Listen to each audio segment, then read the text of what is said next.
This is part two of Do-It-Yourself Bankruptcy. Let's look at Chapter 11 and the pros and cons of Chapter 11. Peace and blessings, fam. I'm your brother in the struggle, Brother Ministeralif, and today we're going to cover part two of Do-It-Yourself Bankruptcy. Those of you that may not have been able to see part one, you can find it on YouTube, hashtag NOireport, or visit my website at noireport.com. Okay, let's get into this. We're going to cover today Chapter 11. Chapter 11 is basically like a business restructuring for any type of business. It could be political, financial, religious, what have you. I mean, those of you who are members of the Nation of Islam know that back in 1975, after the departure of the messenger, the Most Honorable Elijah Muhammad, the Nation of Islam filed Chapter 11 bankruptcy. The then Imam Warfdeen Muhammad had to restructure things. So all of the land and properties and things of that nature there, it was divided up, and the assets were given to family and business debts and people that the nation owed money to. You know what I mean? So Chapter 11 bankruptcy is not something strange in this day and time.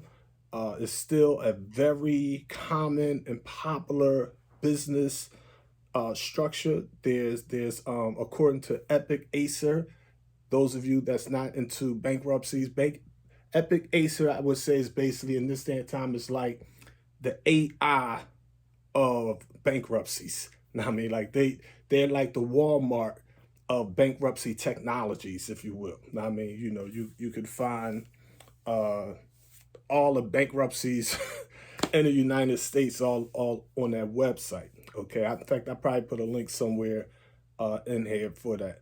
But according to Epic Acer, in 2023, Chapter 11 bankruptcies in the United States went off the charts. Listen, there were 6,569 bankruptcies filed in the year 2023. That's an increase of more than 70% since 2022. In 1 year, bankruptcies, Chapter 11, restructuring, went up 72%. Why am I sharing this information with you? Because it's going to affect you in one way or another. Many of us, such as myself, we're too young to have lived through what they call the Great Depression. Before Master Muhammad came in 1930 and in October 1929, the financial markets start collapsing. Now, I mean, we seen that happen around the world with Greece and other countries during war times. We seen the German dollar become less than a penny. We see the fiat money in the United States of America falling apart. We see war over here in Russia, war over here in Israel.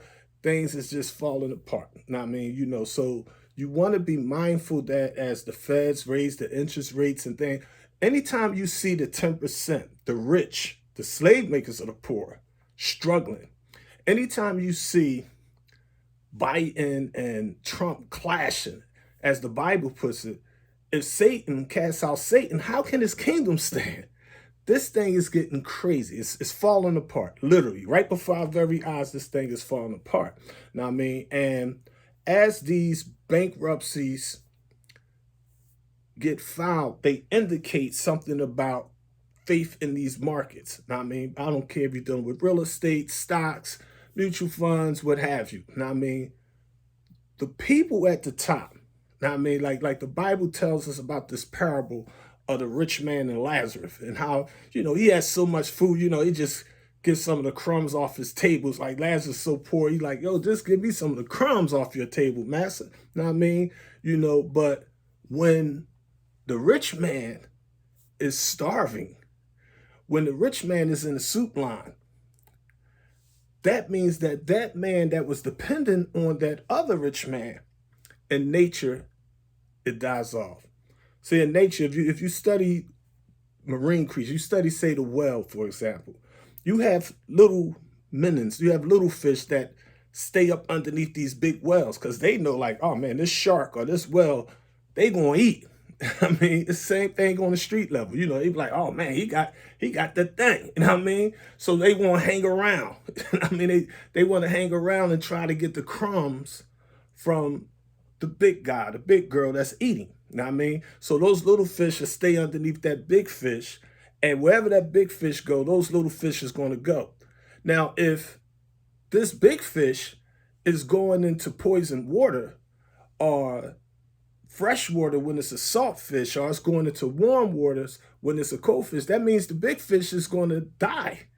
And all those little fish that's dependent on this big fish is going to die with this big fish. So all you people out there that's got your whole future tied up with failing systems, failing governments, you got to keep in mind that the messenger warned us in the fall of America that Egypt fell, Rome fell, Babylon fell, all the great empires around the world, all of the kings and queens and czars and presidents, they eventually go. I mean, so you have to have it in your mindset that you are going to do for yourself. You see? So you have to make sure that you understand the first law of nature is self-preservation. You cannot feed someone else if you cannot feed yourself. You cannot help someone else if you cannot help yourself. You see? And, you know, it's going to get bad. It's going to be a law before the storm, but don't let that law fake you out and think that it's sweet, that it's a time of prosperity. The messenger gives us the example of two creatures in nature. We're all familiar with them, the squirrel and the grasshopper, like Aesop's fables. Now, you could be like that grasshopper that hops around all in the summer. You used to see grasshoppers hopping around, you know what I mean? And you go to that grasshopper like, yo, won't you save some of this grass? Won't you go ahead and store some of this grass? That grasshopper like, I'm not saving them. For what? Why would I try to save money? They in the club throwing money around, drinking that honey, and you know they want the nice cars and you know the red bottom shoes and the jewelry, the iced all out and all that. You know what I mean? And it's like, yo, you have this opportunity right now to stack this paper for a rainy day. But that grasshopper by nature is like, nah, every time I hop up, every time I come up, I see nothing but money. I see nothing but green grass. It's plants and it's just so much prosperity out there. I ain't worrying about that. Now, I mean, I know how to make it happen. Now, I mean, and in a certain sense, they're right. Even if it rains, the grasshopper going to eat. But that squirrel, in recognizing the fall, in that law recognizes, wait a minute, things great change. I noticed the trees that was green is starting to turn brown and yellow and red. Like something's the green grass is starting to turn brown. It's not as many berries and fruits and things out. All the acorns are starting to fall off the tree. So that squirrel gets to thinking, I think I better start saving some of these acorns. So you see that squirrel running around in the fall, you be like, well, why is the squirrels working so hard?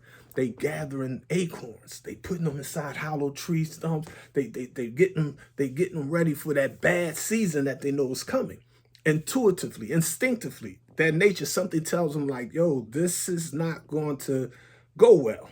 Let me prepare myself for survival, you see? So eventually, the winter comes.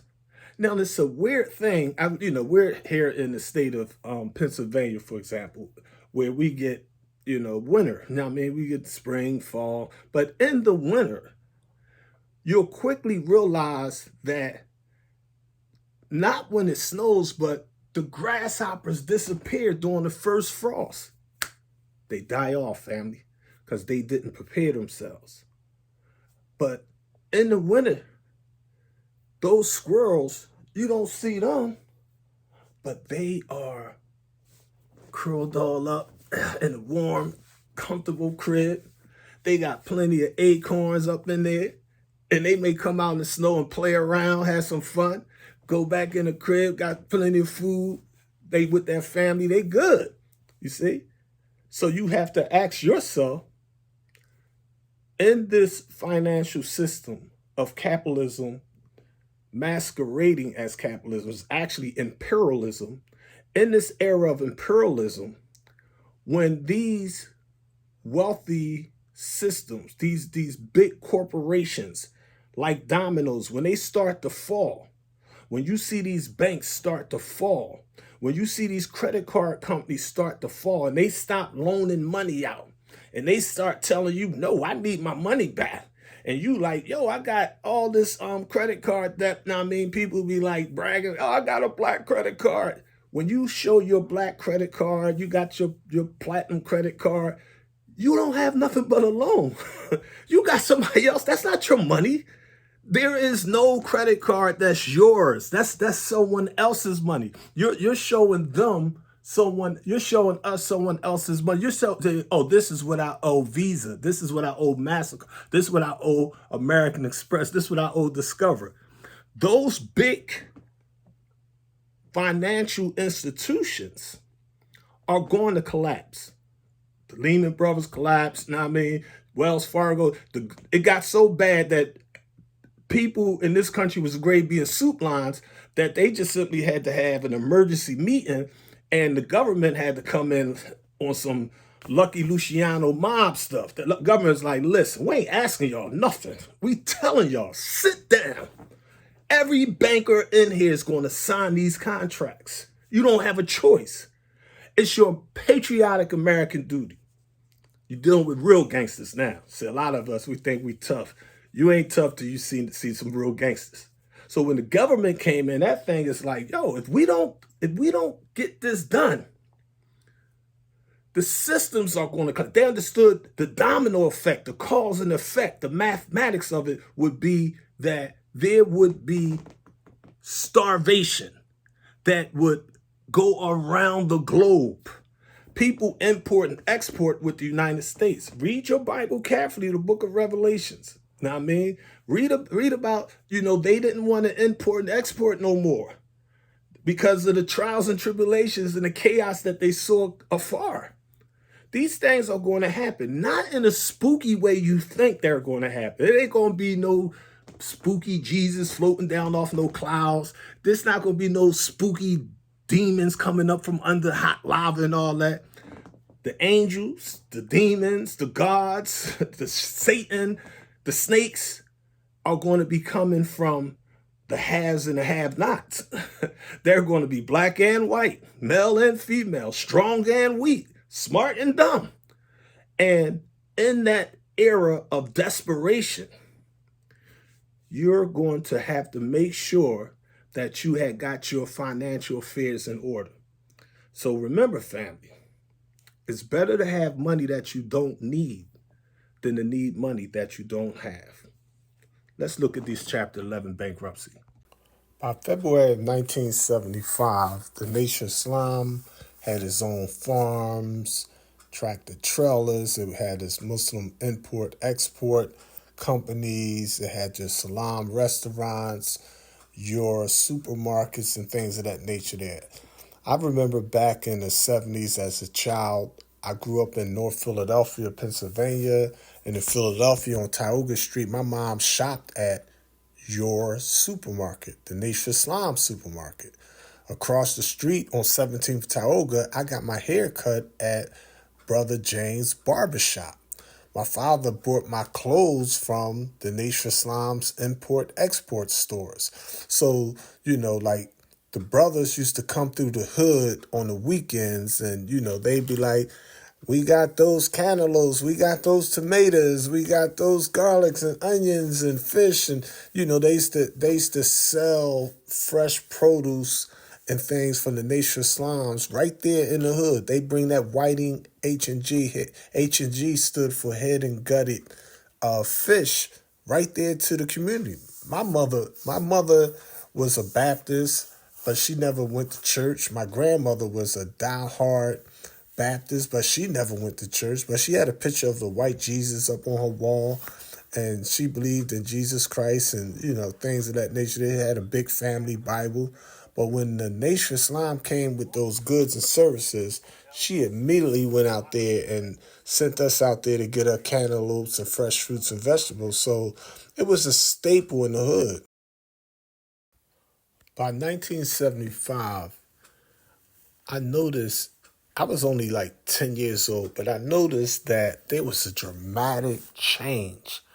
My beloved Aunt Ola Hassan, who was a lieutenant of the MGTGCC in the Nation of Islam, my beloved minister Jeremiah Shahid Shabazz at Muhammad's Temple number 12, which was around the corner from where we lived. We lived on the 1500 block of Hazard Street in North Philadelphia. I just seen the brothers. Things just got different. I didn't understand it. I wasn't a member of the Nation of Islam, so I didn't think too deeply about it. But I did notice things changed. Like my beloved aunt, she owned a home, she owned her car, her van. She had several businesses. She did the hair. In the basement of her house, she had the water ice stand outside, and she had the daycare and things of that nature there. She always was a business-minded, intelligent woman, you know what I mean? Making things happen instead of waiting for things to happen. May Allah be pleased with her. But I did notice that the hood seemed like, things was different. Like my grandmother, we lived next door to my beloved Aunt Ola Hassan, and my grandmother lived a few doors down from us. And I don't remember growing up where the doors was locked. At nighttime, my grandmother's door was never locked. If we was in bed asleep, my grandmother's door was still unlocked. You could go in and out the house. Back then, it was so safe. You could go get something to eat in somebody's house, whatever. Their home was your home. They knew you wasn't going to rob them, harm them, none of that kind of stuff. But then all of a sudden, things start changing. Now, I mean, the streets start getting more reckless, more chaotic, more dangerous. Now, I mean, brothers start turning on brothers. Sisters start turning on sisters. Stuff start getting slimy and greasy. Now, I mean, and it start transforming, heaven into hell right here on earth. Now, I mean, so what I learned later was like, oh, the Nation of Islam fell in 1975. Now, I mean, all of the assets was liquidated. They was like stealing money and getting envious and jealousy of each other, and brothers start setting brothers up. It just started getting crazy, crazy. Now, I mean, you didn't know who to turn to. You didn't know who to trust. Every brother wasn't a brother, as Public Enemy so poetically put it in that rap song. Know what I mean? And what I found was really what happened was Imam Warfdeen Muhammad had filed Chapter 11 on the Nation of Islam and liquidated and restructured all of its assets. This Chapter 11 bankruptcy didn't mean that the Nation of Islam was completely destroyed. It was more or less restructured and transformed. And that is the purpose of Chapter 11 bankruptcy. Now, when you get to Chapter 11 bankruptcies, most businesses or LLCs that wind up in bankruptcy court get there because of three primary reasons: economic failure, financial failure, or they simply just can't pay their bills. Okay? Now, economic failure is really not that clear. Like say for example, let's take the Nation of Islam for example. In 1975, Brother Minister Jeremiah Shabazz' argument is that the Honorable Elijah Muhammad actually had a will, but there were powers that be that got rid of that will, or they hid that will. It wouldn't make a difference anyway, because the messenger's will was crystal clear in his teachings. It's in the Muslims, what the Muslims want to believe. Now, I mean, it's in his teachings, all right? But that money, you had people stealing money. You had people that was sincere but didn't have the business acumen. They was not skilled labor. You could be a laborer, but you can't do a skilled job unless you have skills. So if you didn't go to school, if you didn't go to job training, you could be a sincere laborer. But if I'm like, yo, the we got to go get the food off the farm, know what I mean? But the tractor trailer ain't working. The average person can't pop open the engine on. I can't open up the engine of a tractor and go in there being a mechanic. I don't have that skill set. You see, I have to find somebody or call somebody like, yo, you're a mechanic, you know how to fix trucks. I need somebody to check this out, get this truck up and running. I may be good as an administrator. I may be good type. I could be a good secretary. I may be good loading the truck. I could help get the stuff. I could be a good driver. I might love driving trucks. I mean, I got my CDL license. But if something happens, if I got a flat tire on a rig, I'm like, yo, I don't know how to take this multi-ton machine and lift it up and change this tire. I can't get the lugs off this thing. I got to get somebody that know how to do that. Know what I mean? So economic failure is real common. Know what I mean? Most small business that use family members and close friends, they usually fail in the first 2 years. Know what I mean? You have to know how to juggle that stuff, deal with situations and problems. The messenger, not being an educated man, but being a faithful man. He has so much faith in his God. He easily was able to see his son was like, oh, my father had the nation in debt. This like, yeah, the messenger juggled that thing for 44 years. He juggled it very well. You know what I mean? And the nation was growing. His finances grew. You look at the Nation of Islam in the 1930s, 40s, and 50s, there's no comparison to the 1970s, for example. Know what I mean? So he had good people around him, strong people around him. He had good business sense. He was business minded, as he said in his message to the Black man in America in 1965. Know what I mean? But at the same time, whenever a charismatic leader like that departs from the scene, and you got a lot of money around, now you got millions of dollars, the wolves come. You know what I mean? That's just human nature. Greed, envy, larceny, all them things come in. So economic bankruptcy in the bankruptcy court is not really clear. The judge is not expecting someone to really articulate it because there's so many different facets and problems that they just say, okay, we're going to grant this chapter 11 under economic failure. Like the business fell because of economic reasons, that the influx of money is not coming in no more, but you got all these bills going out, okay? The second prong is financial failure. Now, financial failure is a little more clearer. Now, I mean, way more clearer, actually, because now you're dealing with data. See what I'm saying? Like if you got a corporation, say you're the CEO, the chief executive officer, say you got a chief financial officer, a CFO, say you got an executive secretary, you got a board of directors, all right? So the chief financial officer or the treasurer would have you, for your organization or your business, they have the data. They like, say it's a small church. They'd be like, okay, we got 50 members in our church. They tithe. They give 10% of that net worth. Our average income out here is, say, $40,000, $50,000 a year. So they bringing in this amount every year, multiplied by 50. This is how much the church makes every year. And if you lose half your congregation, if you increase, you double your congregation, you can financially calculate, oh, we're going to lose 50% of our money. We're going to increase our money by 50%. Now, I mean, so that's more clear. So a judge in that type of Chapter 11 bankruptcy is going to be like, okay, this Chapter 11 bankruptcy is granted or denied because the paperwork, the stock reports, your mutual funds, your 990 nonprofit filings, your bank statements, what have you, reflect what the problem was. Now, I mean, so that's the second prong. The third prong, as I said, is like just basically in plain language.